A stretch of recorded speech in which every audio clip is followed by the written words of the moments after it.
I felt like the Friday gig went pretty good, to be honest. For the way things went, it went pretty well.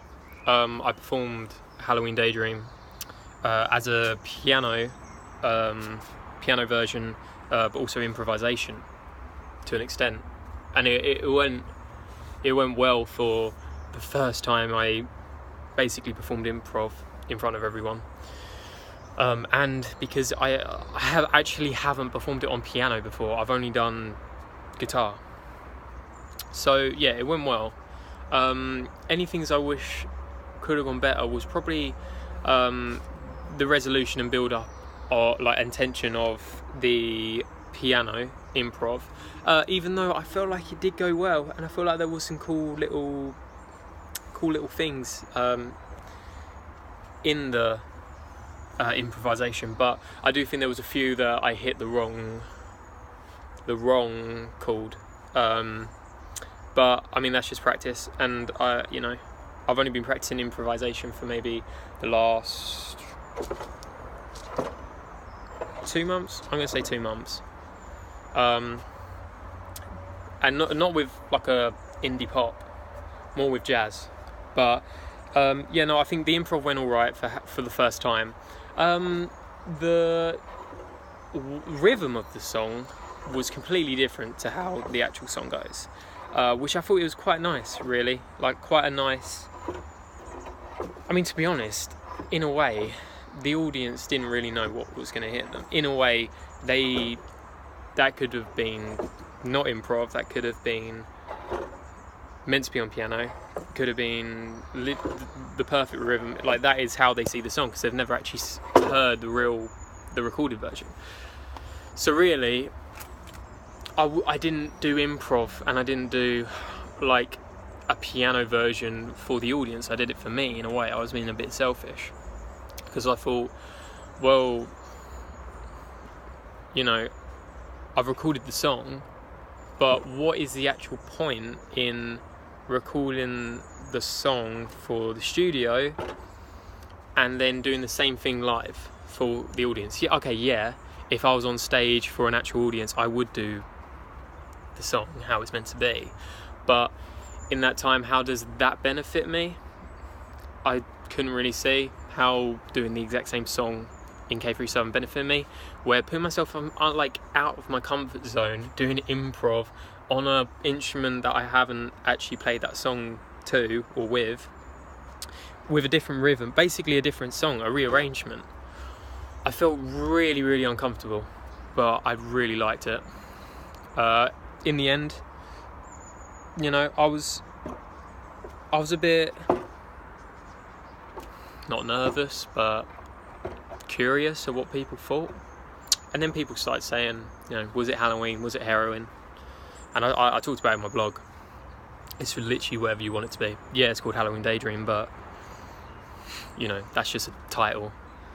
If you think it's Heroin Daydream, then so be it. I mean, in a way, heroin's a drug. When you're on drugs, you hallucinate, daydream, hallucinate people. It's like a dream. People, it sends the same concepts. And people are like, well, why is it called Halloween Daydream? And I mean, when you think about it, it's quite simple. Putting the lyrics and title together. Halloween, because people wear masks on Halloween. They dress up. They hide themselves.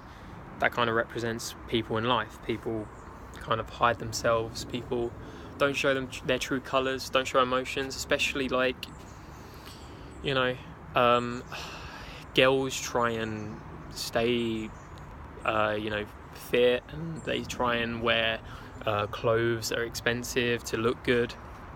Boys hide their emotions. There's a lot of deceiving. There's a lot of hiding away in society now. So that's where the Halloween came from. Daydream, because who cares? Like, no one, when you daydream, you can think about anything. You fly to the moon. It really doesn't matter. No one really cares what they think about when they daydream. So it kind of represents how you shouldn't really worry about society and how people think, and you shouldn't hide yourself. And then read the lyrics, and They're on the blog about Halloween Daydream, so read them if you're still confused or you didn't really understand what I was saying there. But no, overall it went really well. If I was to do it again, I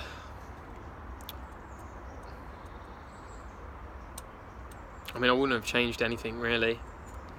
There was, I think there might have been, maybe, no, I don't know. There was a few chords that I would have changed maybe on the improv, but other than that, not really. It kind of went to plan. Well, as much as to plan it could have gone. But no, I liked how it went. My final gig is on the bench, and I'm doing We Could Be Anything, so I'm going to see how that goes. I mean, both of my songs before, You Died in My Mind and Halloween Daydream, both had a bit of improv in their final gigs. You Died in My Mind had the piano at the end of the song, which I loved because it kind of represented how all people think is always a mystery, and you don't know, it's always unpredictable, you don't know what's happening. So as the whole song represented the concept of this guy and how he's distraught and broken about someone leaving him, you know, someone, I'm not saying who because it's to make it relatable, he's distraught, and at the end, you know, people think, oh, it's, you know, songs usually end nice. Well, no, because he hasn't fully got over it. He's still on the road to recovery, so it didn't end nice. It ended on a diminished 7 to a root, and then carried on a bit, you know. Well, it did that in the performance, but then in the recorded version it carries on after, basically a synth version of the piano, and I really liked that because it's kind of like just an ending but not a happy ending. Like maybe there's a bit more to come. So that was the improv in that, and then in the improv in Halloween Daydream was, you know, the piano, and I like that as well, representing wise, and the metaphor. I mean, you could say it's a metaphor for youth and how youth is unpredictable, and how, you know, this kid and this girl, like, he wants to get with her, and like, you know, he sees her as this person who's very secretive, and it's very youthful. So the unpredictability of the song, that's the improv. But I mean, I didn't really think of that I just thought about that on the spot. So I mean, improv can be either way. It can mean something, or it can literally just sound cool. So yeah, but that's what I'm thinking right now. Yeah.